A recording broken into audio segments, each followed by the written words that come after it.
Sale para los que quieran algo alterado. Ay, ay, ay. La altera no está bien, compadre. No, vamos a darle. Porque la gente mira cómo es una. La mafia es peligrosa, no sé qué naturalidad. Tenemos que hablar de castillo y olores de castillo, colores penetrantes, cicatrices por las balas, toda la vida, el entrenamiento, bien centrados en la tierra con un porcentaje en harina de trigo. Tengo mi rancho en la sierra, un sombrero ranchero hasta el tope. Trago la banda y las piernas corriendo caballos, he puesto millones.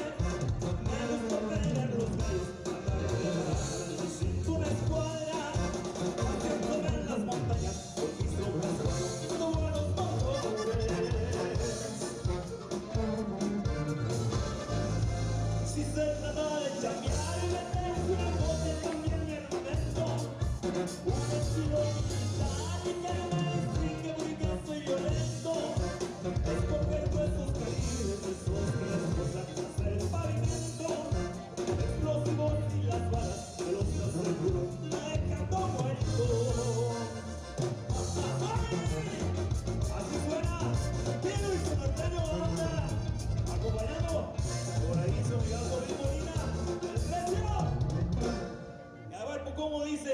La raza que le gusta lo alterado allá atrás, ¿nos escuchan? Háganse para acá, compadres, que vamos empezando. Dice: mi vestimenta más cara, contra que la marca, ropa en negocio.